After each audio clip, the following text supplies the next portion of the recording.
Welcome to Mr. and Mrs. Wrestling. I'm Steve. And I'm Mare, and we're breaking down the world of pro wrestling. From the eyes of a smart fan. And a casual fan, and everyone in between. Whether you're a lifelong fan or just getting into it, you've got a ringside seat with us. All right, wrestling fans, welcome back to the Mr. and Mrs. Wrestling podcast, the show where a husband and wife somehow turned arguing about wrestling on the couch into something we now record and put on the internet.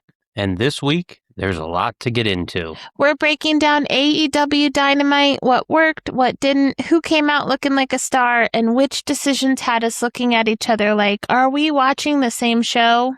Then we're heading over to Monday Night Raw because WWE continues marching forward, and as usual, there's storylines we're buying into, some we've got questions about, and probably at least one thing Mrs. Wrestling and I are going to completely disagree on. But then we're going independent. Last week, GCW celebrated one of the most unique careers in modern independent wrestling, with 20 years of the Bad Boy, honoring Joey Janela. 20 years of taking chances, taking ridiculous bumps, betting on himself, and becoming a guy whose fingerprints are all over this generation of indie wrestling. Plus, we'll hit the biggest stories making headlines across the wrestling world and figure out what actually matters and what everybody will figure it out by next week. This is the Mr. and Mrs. Wrestling podcast. Let's talk wrestling. All right, we're going to open up the show with AEW Dynamite. There was a Casino Gauntlet number 2 spot 3-way match. MJF picks up the win against Mike Bailey and Nick Wayne. This match went just 12 minutes and 2 seconds. MJF, was this his return since he was out? Nope. If you watch Grand Slam Mexico, he came out returning in Mexico and attacked Andrade, thus setting up him going for the number 2 spot in the gauntlet. So now, to start the Casino Gauntlet match, it's going to be MJF and Andrade at All In. But this was a fantastic match. I'm a big Speedball fan, and I think Nick Wayne, since he dropped the ROH TV title and has been featured more on AEW programming, he's really stepped up. We'll be talking about him a little bit later on the 20 years of the Bad Boy review. But this was awesome. MJF, he's still selling the leg injury, so not sure if he's 100% healed, but he was still, MJF. And 80% of MJF is better than 100% of Baron Corbin or regular wrestlers. But yeah, good to see MJF back in the ring. Anytime you have Speedball in there, it's going to be awesome. I'd expect to see Speedball either in the gauntlet match or, maybe challenging for something, but it'll be interesting. Then we had the Continental Challenge Cup first round match. Jay White picks up the win against David Finlay. This match went 13 minutes and 20 seconds. So this singles match was way better than what was on the most recent pay-per-view at Redemption. Jay White still doesn't look like the old Switchblade, but that makes sense. He's been out of the ring for a long time. Yeah. But, this was a huge feud in New Japan. This feud actually led to Jay White leaving New Japan as he lost a loser leaves New Japan match to Finlay. So here he was getting his, quote unquote win back from Finlay, and he advances in the Continental Challenge Cup. And it looks like they're going to be doing, after tomorrow's Collision, they're going to be doing like a Selection Sunday, how they do for March Madness with the final remaining people. It just makes all the sense in the world that Jon Moxley, of course, gets the finals. And, if we're going for, the hometown story, obviously it's Nigel McGuinness. Right. But we'll see how that plays out. He's got Shibata tomorrow night, and I haven't seen the spoilers. I try to avoid those. Yeah. But it'll be interesting, and hopefully we get to see Nigel wrestle a few times. We'll certainly see him at Ring of Honor, which will be releasing the Ring of Honor preview show this coming week for their big Death Before Dishonor. So we'll certainly get into more All In and certainly more Ring of Honor here in the coming days. Yeah. You know what I love about AEW is that every match has meaning. Most matches are for some sort of bracket or contendership. And then they include title matches, like the next match, AEW TNT title match. That's pretty cool that most matches have meaning on a regular Wednesday night show. So you mean like winning the King of the Ring, not getting a title shot, and no one really complains about it? Yep. Hmm. So the TNT title match was Kevin Knight versus Chris Jericho. Kevin Knight picks up the win on that one. Yeah, it was a good match, So this is the best Chris Jericho's looked since his New Japan match? Yeah, I would say this is the best Jericho since the New Japan run. He's certainly in good shape, and he's having good matches with, fresh people that he's never battled before. Yeah. He's had a feud with Ciampa. Now he's battling Kevin Knight. Certainly, with how this match went down, I would expect furthering a feud with the Don Callis family. To the end of this match was pretty sloppy. Everything else was really good. There was a spot where Jericho had Knight in the walls of Jericho, and it looked like Don maybe jumped the gun, or they weren't on the same page because he had the screwdriver out. Yeah. Tried to get in the ring. Jericho brushed him off. Don jumped out of the ring, and Jericho moved closer to the rope, and then Don hit him with the screwdriver. Right. There was a little bit more after that. Jericho turned the UFO splash into a code breaker. Then Kevin Knight hit the code breaker. The UFO splash. It was entertaining. He had a coast to coast, which is, Kevin Knight's specialty. He's really athletic. He does things that not everybody else can do. He's real similar to like an RVD type in the ring. Yeah. As he does a lot of RVD's moves. But this was fun, and it sets up Kevin Knight versus Darby Allin at All In. It's going to be a Falls Count Anywhere match. So I certainly expect Darby to come out on top with that, but they're going to go all out. And Kevin Knight's, his promo work still isn't the best, but you can't deny his in-ring. Yeah, he's super talented in ring. Definitely. And Chris Jericho's like one of the greats. I mean, he's still wrestling into his 50s and he looks phenomenal. Like the best shape I feel like he's been in a really long time. So yeah, that time off did him well. Then we had a singles match. Chris Statlander defeats Viva Van in 3 minutes and 9 seconds. I feel like I don't even know who Viva Van is. Yeah, she wrestles a lot for Ring of Honor. She's had some spot matches. Fairly known on the independent scene. But this is all setting up, what's going to be a big four-way next week for the TBS title. So it'll be Statlander, Maya World, Sheeta, and Persephone. So that'll be fun. But, Statlander, talking about people in great shape, I think Statlander looks better than she's ever looked. Oh, she looks phenomenal. She's in fantastic shape. Yeah, her in-ring has been good, and I'm really excited for that four-way. Then we had a tag team match. Maya World and Thunder Rosa pick up the win against Hikaru Shida and Persephone in 10 minutes and 34 seconds.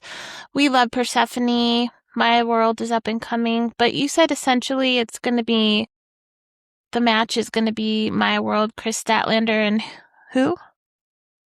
The next Hikaru Shida. Hikaru Shida. So, I mean... everybody in this match except for Thunder Rosa. Yeah. Yeah. So Thunder Rosa, she's been doing a lot of work in CMLL, which is great. Mm-hmm. She looked great in this match. This is the best Thunder Rosa has looked in a while. She's finally healthy. I think being in CMLL has been awesome for her. Mm-hmm. She got to sing the national anthem at the Padres game the other night. Oh, that's awesome. Yeah. So, I mean, this was awesome. And like you said, I've been really big on Persephone. She's really impressed me. Yeah, she's awesome. Ever since she went heel like a month and a half ago, she's really taken off. I absolutely loved her match with Tessa Blanchard in CMLL a couple weeks ago. Yeah. And her attitude change has been great. Yeah. I love seeing her work. She should be pushed to the moon. I think she has it. She could go anywhere. There's been talk that WWE is very interested in her. I would imagine that Tony Khan and CMLL are not going to let Persephone be the next Stephanie Vicaire Yeah. and, push her, promote her, and then lose her after one of her biggest matches, Right. which is what happened with Stephanie. I think for me, Persephone is awesome. Bomb.com. I do want to see her mic skills improve, but she has the right attitude and she conveys the right emotion. And so I think she's almost there. She's like almost the full package. Her mic skills are good.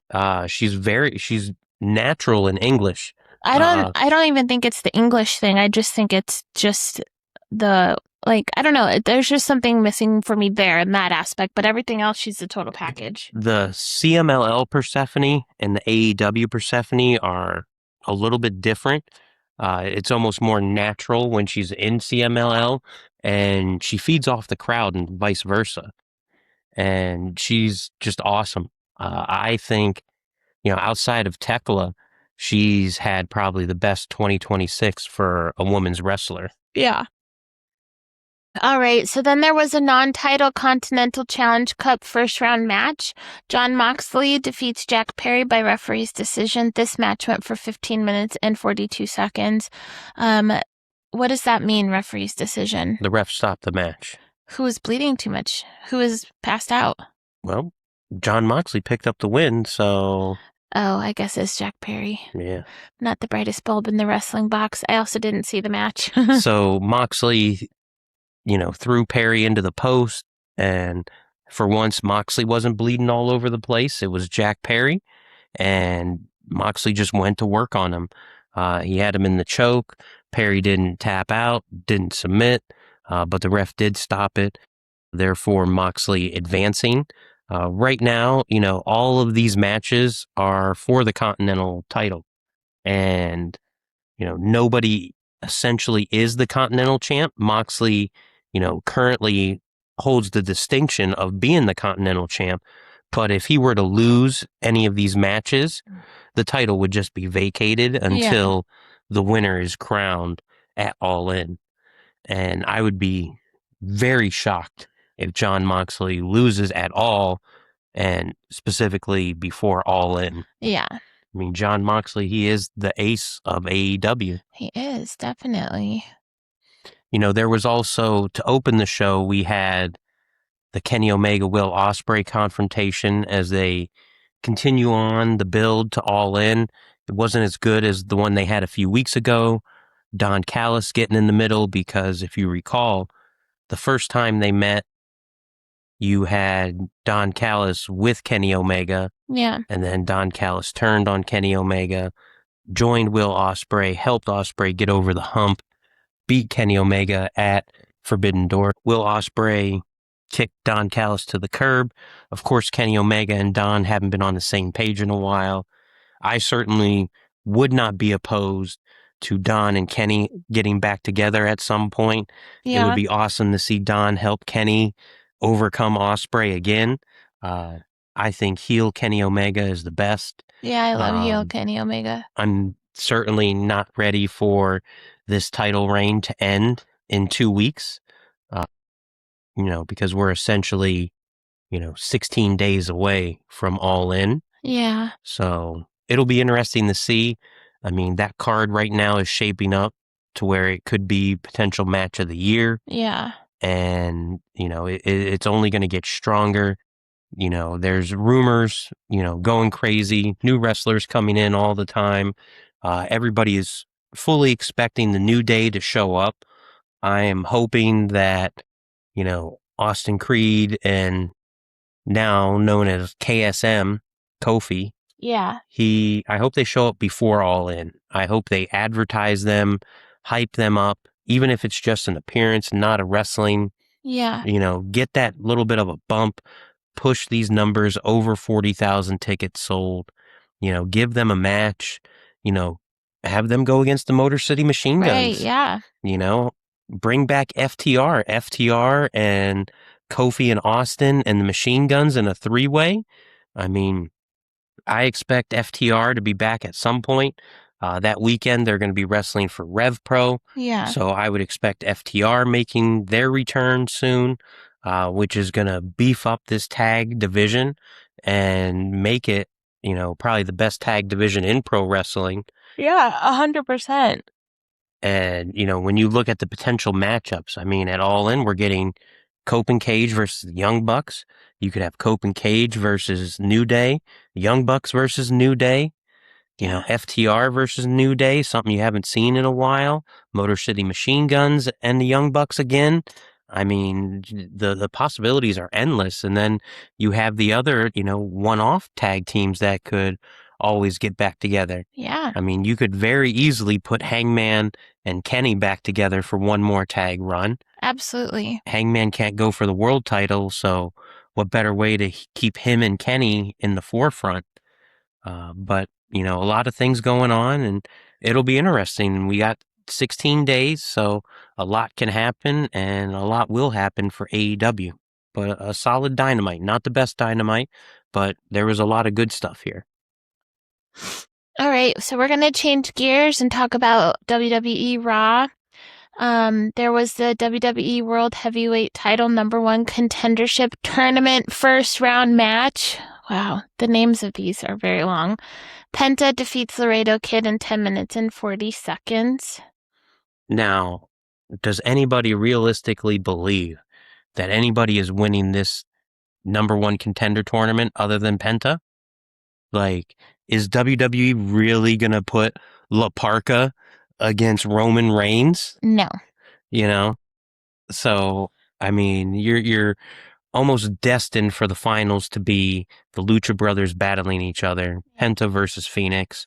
It's going to be awesome if it happens because they're brothers. They're going to go all out. Yeah. They're going to give each other everything. They're going to be comfortable. And it's probably something they've done a million times. And listen, I'm not against Penta winning this, but it just doesn't. There's no sense of, wow, what could happen? Right. Like, did we really think Laredo Kid was going to beat Penta? No. Did we really think he's going to go on and battle Roman Reigns? No. I mean, the promo leading up to that match would be hilarious if it was Roman Reigns and Laredo Kid. Right. But, I just don't see it.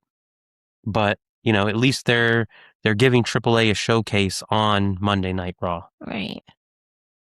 Austin Theory, along with his stupid friends and annoying girlfriend, pick up the win against Akira Tozawa in 8 minutes and 25 seconds. I'm already over the Austin Theory Maxine Dupree thing. I'm tired of looking at them. It's annoying, and they literally do the same thing every week. She grabs his face. They touch faces. She talks to him, and then he grabs her by the waist. It's annoying. I'm annoyed. I'm ready for something else. Can they get fired yet? I mean, they're the great value brand of Dom and Liv. It's true. They are the great value brand. I'm ready to send Austin Theory and Maxine Dupree to Gunther and retire his ass. I mean, if you remember, Austin Theory was Vince McMahon's final chosen big time guy. Like, he was all in on Austin Theory and Braun Strowman. I don't understand the appeal of Austin Theory. He's not entertaining. He doesn't have the look. He doesn't have the mic skills. Yeah, I mean, Austin Theory, he's the same person that we saw, He has 8 years ago one personality. in Evolve. He hasn't developed that. Yeah, he looks great. Yeah, he looks good. When I say he doesn't look the part, he just doesn't carry himself with confidence the way an actor and wrestler should. Yeah, I mean, the vision has been. Why do they even have? They've had nothing but issues. Whether it's injuries to Logan Paul, Braun Breaker, Bronson Reed. Relying heavily on Theory.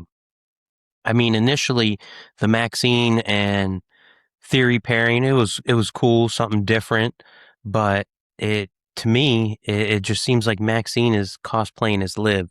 And when you have, another couple very similar, doing very similar things on the same show, Yeah. and the other couple is much better, has better chemistry, Yeah. and actually plays off each other well, it's hard to see this. I mean, this might work better if it was SmackDown, but it is what it is. Tozawa, he's a staple, but who really thinks Tozawa and Otis are going to do anything? They're not. They're gonna be like the War Raiders or those guys that had Nikki Cross with them. Like they're gonna be those. The Wyatt Six? Okay, yeah, those ones.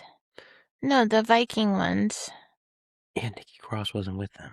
Oh, well, they're gonna be unmemorable like most of the other tag teams like them. Yeah, I mean, I could definitely see them still getting the tag titles because, just because you have a title in WWE doesn't mean you have to defend it. Right. As much as I love Liv, not defending your title for 100 days is wild. Not having a title defense from when you won it to, SummerSlam. I mean, that's not her choice, though. Yeah, but it's booking. The booking is the booking. Yeah. It doesn't matter if it's on the performer or not. Bad booking is bad booking, and that's just the way it is. Yeah. And it wouldn't shock me if Theory and Breaker lose the titles to the Tozawa and Otis. Yeah. I could see Oba coming out, distracting Braun, and they take advantage of it. Bam, new tag champs. It's a moment. It would get a pop, but would it really mean anything? And Yeah. I think the answer is no. They missed the ball on Otis years ago when it was Otis and Mandy.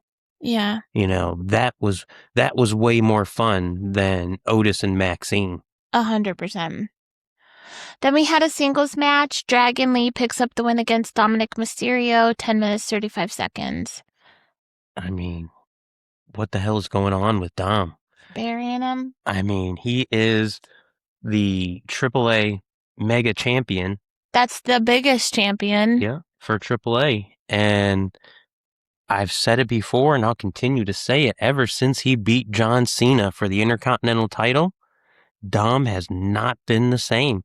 Whether it's booking, whether it's injuries, or whatever, it just hasn't worked. And they are not booking him strong. And he's got a big title defense coming up against El Grande Americano, who is way over. Way over. And I fully expect him to pick up the win over Dirty Dom. And again, that's just Dom, again, losing. They got to build him up. Now, if they, put him down to then build him up and, get money in the bank, that makes sense. Yeah. Him as the money in the bank holder with Liv as the women's world champion, that's a good look. Yeah. That's something fun. That's something entertaining. So if they're working towards that, sure, this makes sense. But I just don't have complete confidence in WWE's booking as of late. Yeah. It's been suspect. There's been a lot of weird decisions, and time will tell. But if they're going to go that route, then all of this makes sense. And the redemption story for Dom is awesome. Yeah. But whether or not that actually happens, that remains to be seen. Yeah. Then we had a tag match. Io Sky and Sol Ruca defeat the Judgment Day, Raquel Rodriguez and Roxanne Perez, 11 minutes and 50 seconds.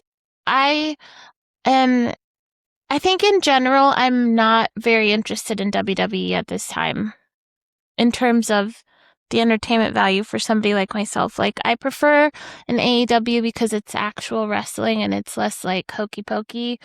But like,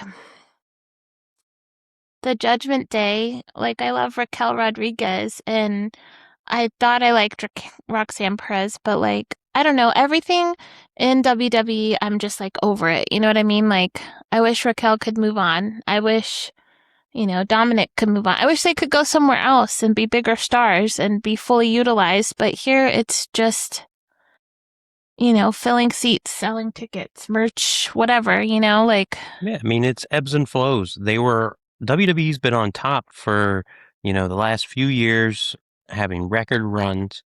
You're eventually going to have a dip. It's going to happen.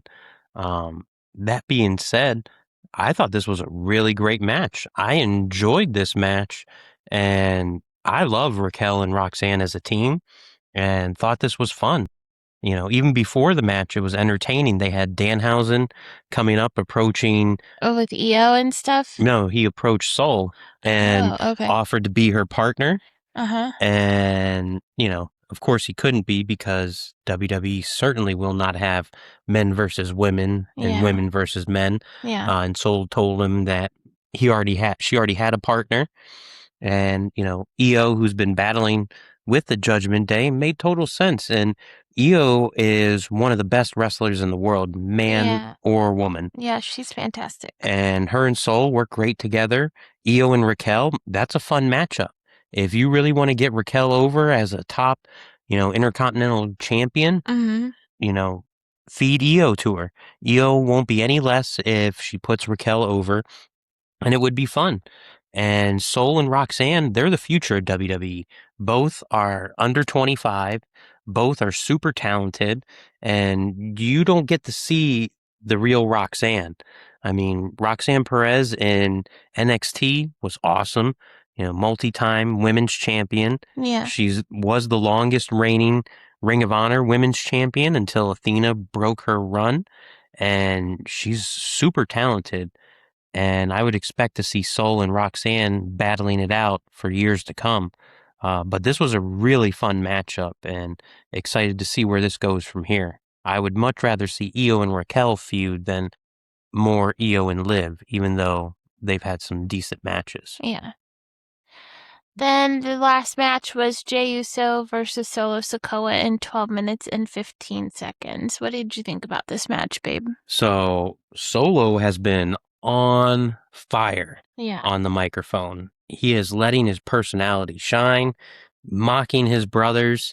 Jay comes out, saying this is his warning shot, and Solo comes on the microphone. You don't even hear him, and he's like, "Ooh, watch out. Pew, pew." I did like that. When Jay did that and Solo's talking to the people behind him, "Duck, are you guys okay?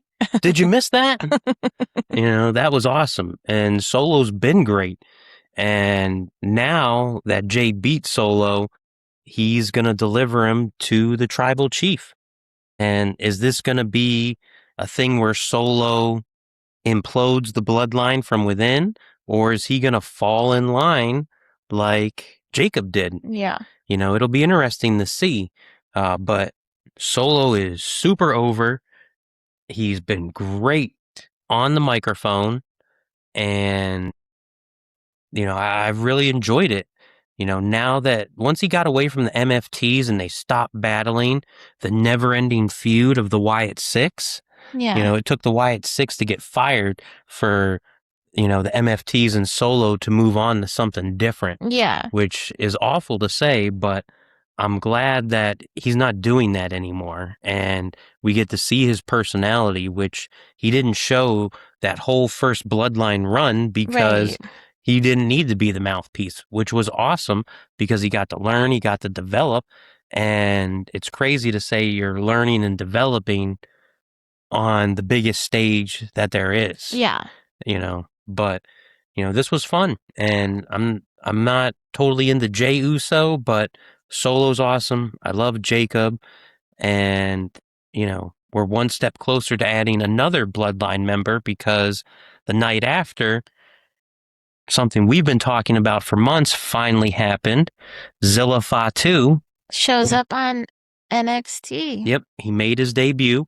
The son of Umaga is fully within WWE, which everybody kind of saw coming because he had just dropped the title in House of Glory to the Amazing Red. Yeah. And now, we got him in NXT, and it seems like he's going to keep the Zilla Fatu name, which is awesome. I'm glad they're not calling him something stupid. I don't even know what they would call him. Gorilla Fatu. Yeah, something. But, Zilla's very entertaining. I don't know how long his NXT run is going to be. Certainly he brings something different to NXT, and, it is always going to be a threat to show up and be part of this Bloodline story. Yeah. Because he's related to all of them. He has a history with all of them. Yeah.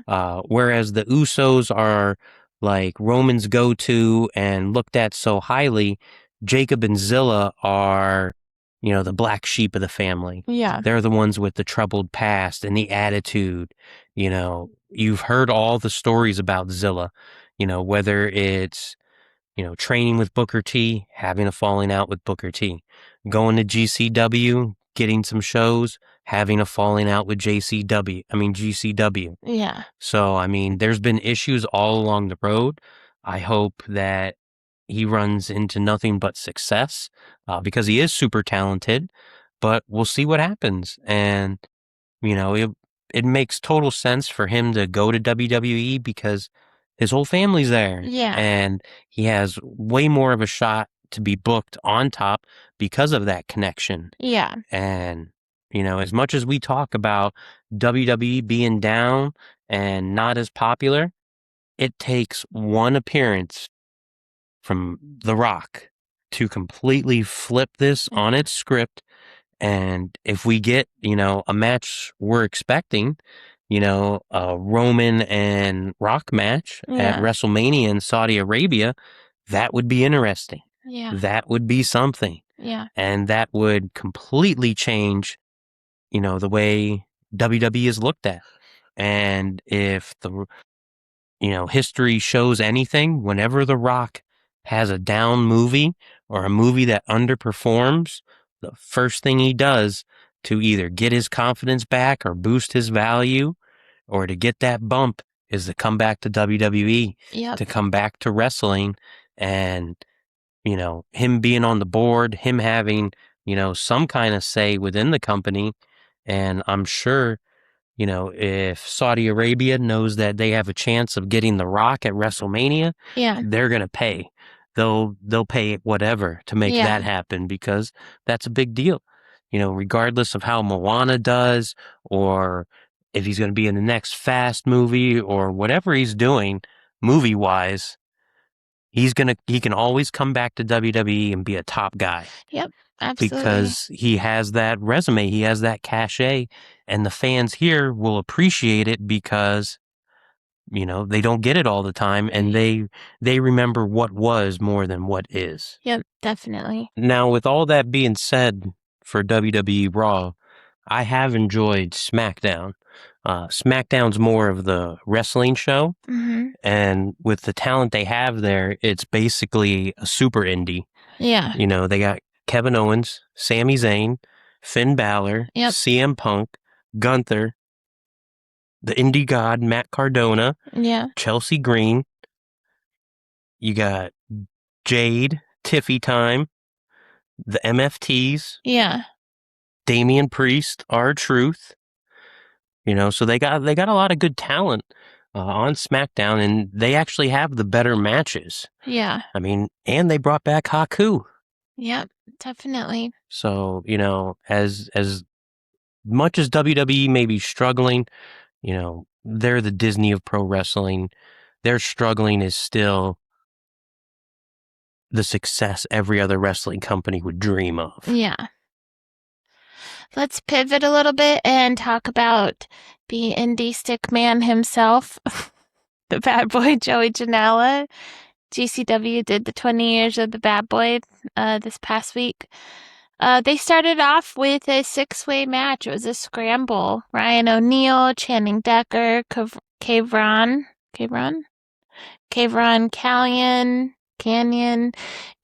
Canyon, Mike Skyros, our favorite Sturdy Sal Mastretta, and Tarzan Duran. This match only went 9 minutes and 9 seconds, but it was entertaining. It was great.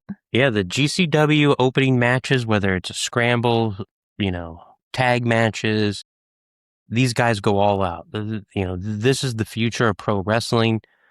Shout out Sturdy Sal. He looked awesome. He had some awesome moments in this match. Definitely. Throwing those spears like no other. Ryan O'Neal, he's getting better each and every time. And his high flying separates him from a lot of wrestlers. There's a lot of talent in GCW. They book right and they showcase the wrestlers. And these opening matches, each and every show, get better and better. And it's all about who's going to stand out, who's going to make their name. and that's why we love GCW. If you don't listen to the Indie Spotlight, Sturdy Sal was one of our most recent guests. You can find that interview on YouTube, Spotify, and Apple Podcasts. You don't want to miss it. Great guy, incredible wrestler, and I only see good things for him. Make sure you follow Sturdy Sal. Keep up with everywhere that he's wrestling. He's all over the U.S., and you're only going to see him on TV more and more. Yep, he's at Sturdy Sal 46 on all his platforms, and he's literally everywhere. The next match was a singles match. Tracy Williams defeats Junie Underwood, our hometown guy, 10 minutes and 40 seconds. Junie looked great. Yeah, this was a big singles opportunity for Junie. He's getting booked everywhere. We first saw him in 814 Wrestling. He's making his way to Pro Wrestling Revolver with Sami Callihan. He's been all over GCW. Great to see him in there with a real veteran like Hot Sauce Tracy Williams. This was a fun match. I loved how this show mixed, young guys that Joey has mentored and worked with, as well as the veterans that, came up and worked with Joey Janela throughout his career. Yeah. So awesome to see a lot of faces from the past. Tracy Williams, he was all over the indie scene, Ring of Honor, PWG, all over, the world. Yeah. And awesome for GCW to bring him back for this. Then we had Leo Rush against Leeds Lewis. Leo Rush picked up the win. We've been liking Leo Rush lately. The change up of his gimmick is better. It's fine. It's fine. Leo is awesome. As much as everybody, myself included, thought the Blackheart was absolutely insane. Like, what in the hell is this? He stuck with it, and man, it's working for him. It's fine, all right. And Leeds Lewis, he's another guy that's really stood out.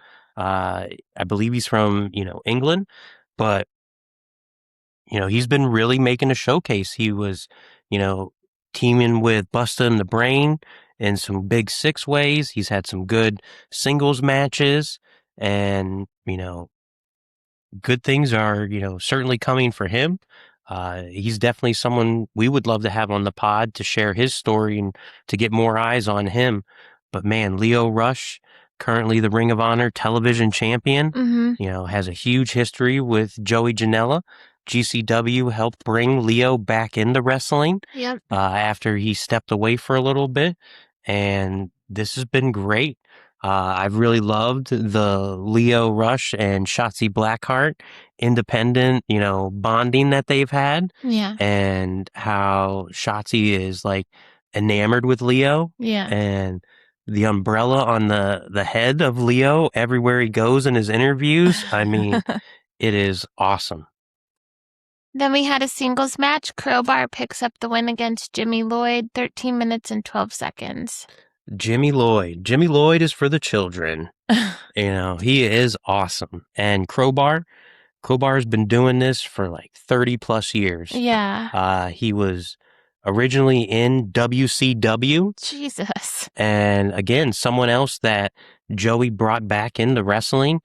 He can still go. He still looks great. And that's what makes Joey awesome. He doesn't forget the past. He brings the past to the future. Whether it's Crowbar, whether it's PCO, Oh yeah, PCO. I forgot about that guy. Yeah.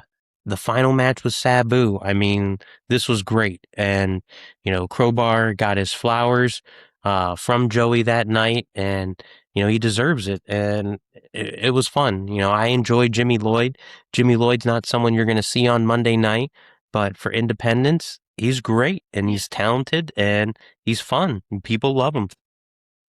Then we had a singles match. Chris Statlander picks up the win against Marcus Mathers. This went 15 minutes and 37 seconds. This was a good match. This was awesome. I think this was the last match I saw before I fell asleep. Yeah, I really enjoyed this.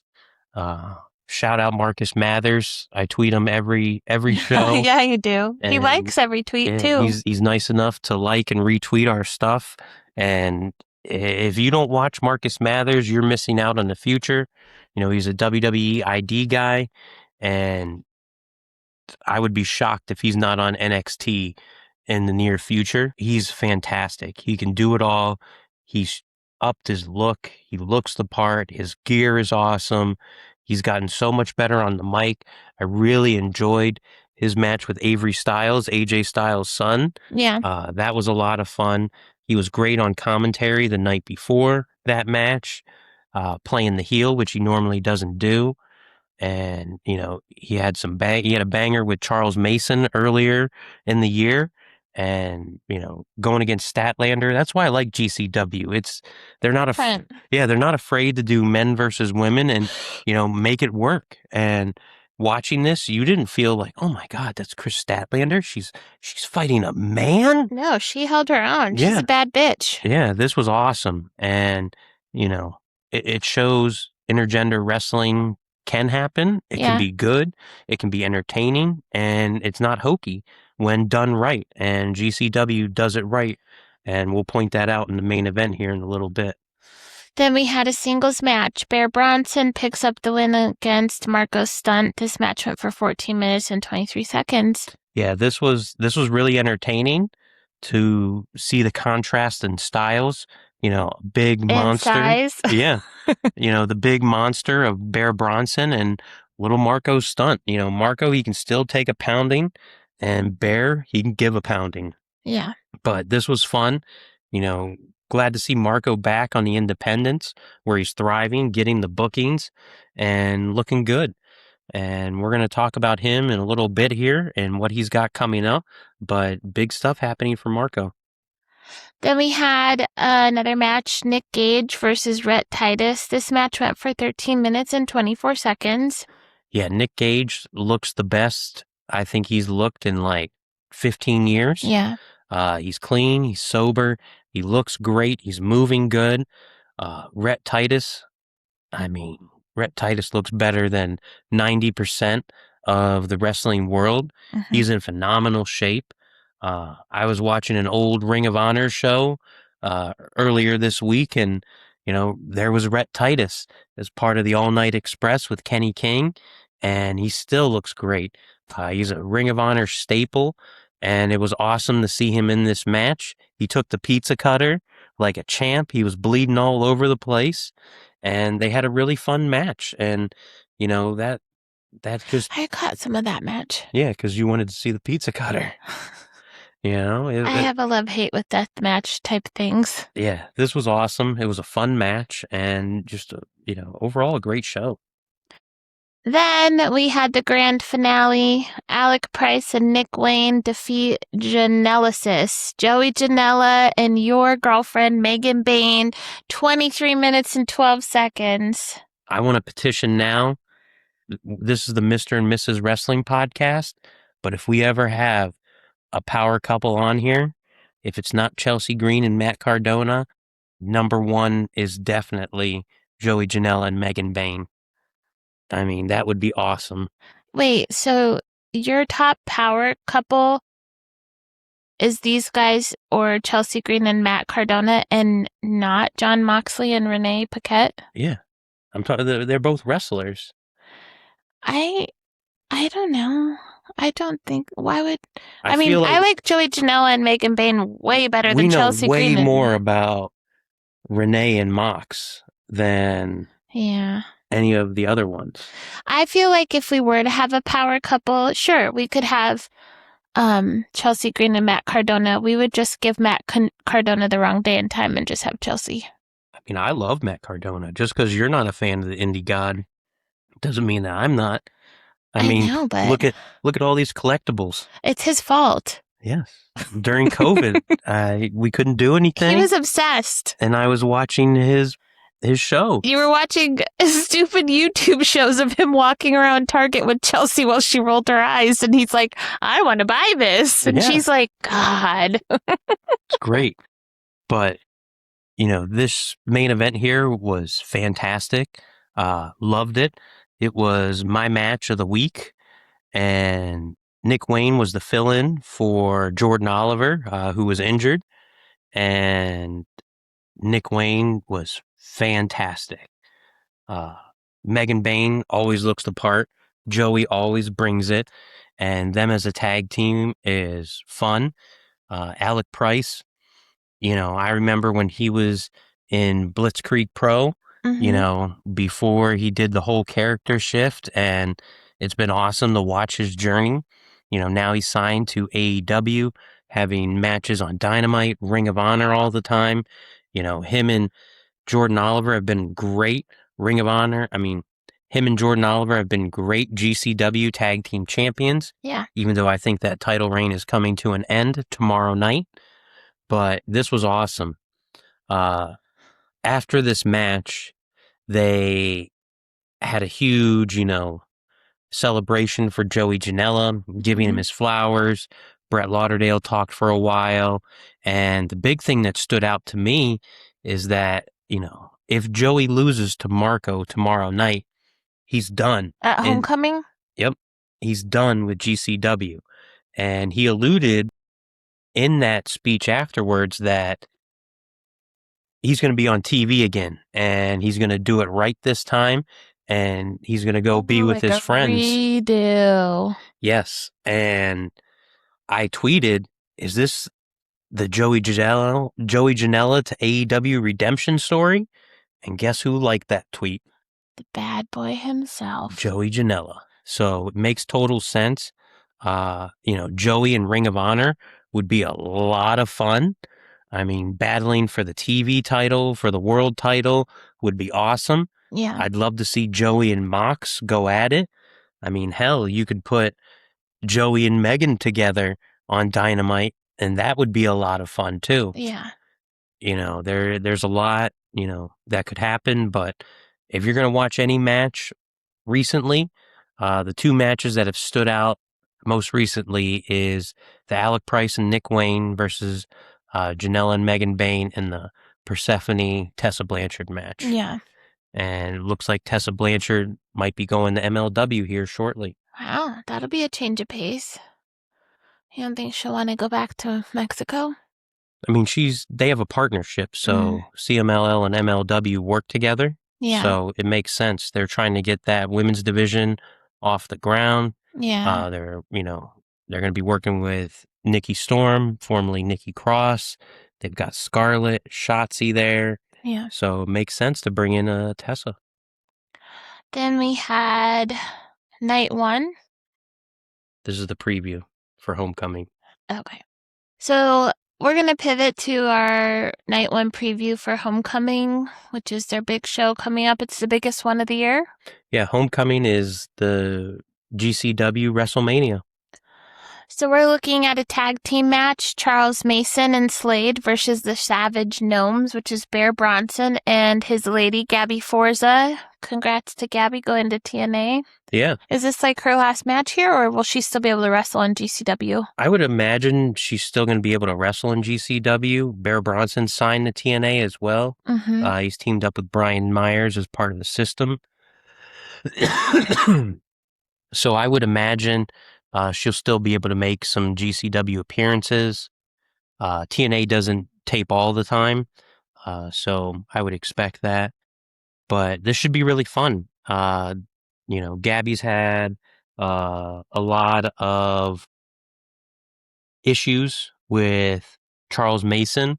So here's Bear Bronson coming to his lady's side to make sure it's a fair fight. And Slade's been going through something.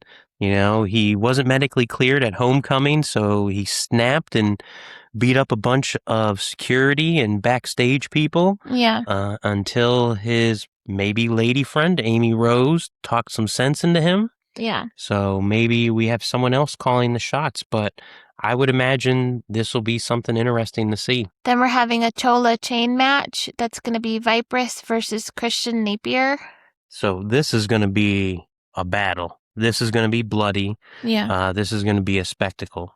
Viperous, she's really, had a good last few months. I remember that spot that me and Charlotte watched with her and John Wayne Murdoch, and they were just smashing light tubes over their heads, like one after another.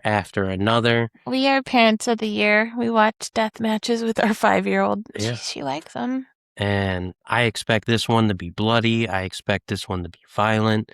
And Vipers is definitely my pick to win the first ever Chola chain match. That's fun. I love the name. Then we're having a GCW tag team title match. Busta and the Brain are going against KJ Orso and Sam Stackhouse. So Busta and the Brain are the reigning champs currently. Who do you think is going to pick up the win here? I've been saying it for a while. KJ Orso is due a championship. Yep. And as much as I love Busta and the Brain, I think this is it. KJ Orso's riding an all-time high right now. He just had a WWE tryout over Oh, SummerSlam yeah. weekend. He's alluded that he could be signing a major TV contract soon, so wouldn't surprise me if he's WWE bound at some point. But, you know, I love both these teams. And, Jordan Oliver's awesome. Alec Price is awesome. KJ Orso, he's another one, always liking my tweets, Yeah. He's and my Facebook friend, and I always forget he's an actual wrestler. And then when I see him, I'm like, hey, I think I know that guy. formerly in AEW as Fuego del Sol. Yeah. Lost the mask, and became KJ Orso, and has never looked back. It was the best thing that ever happened to him.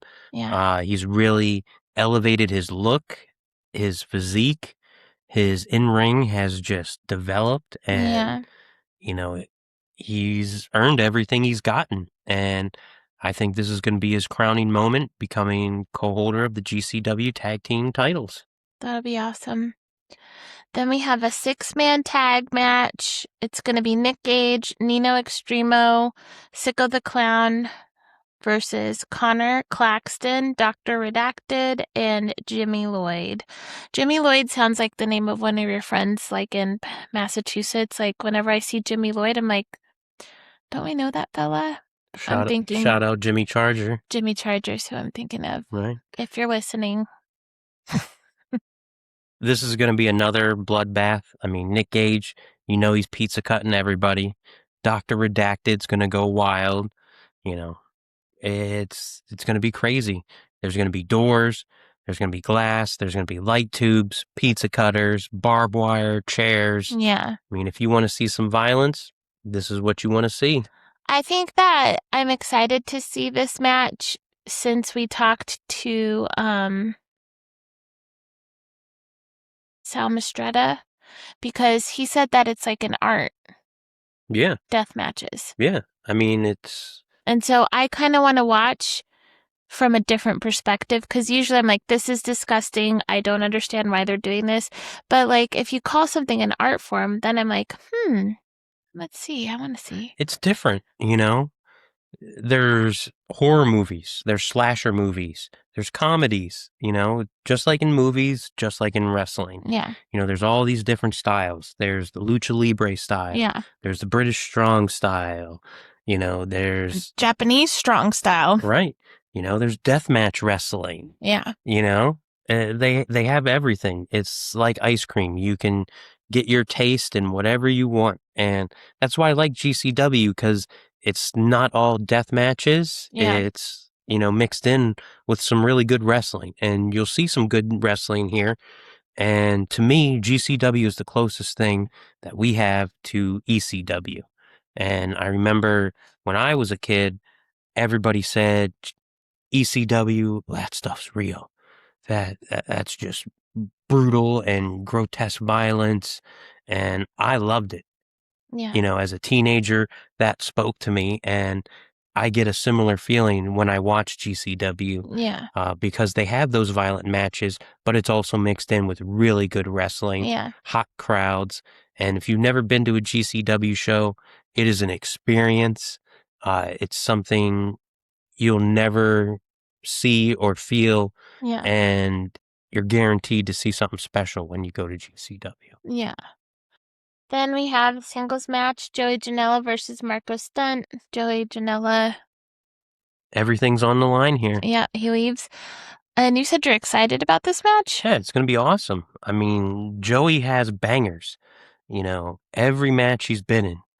I mean, whether it's with Brody Lee Jr., Whether it's in tag matches with Megan Bain, whether it's against someone like a Leeds Lewis, it's going to be awesome. Yeah. And Marco's a friend of his, and Joey's got everything on the line. And it's in New Jersey. Yeah. It's homecoming. So Joey's going to go all out. And I expect this to be an awesome match.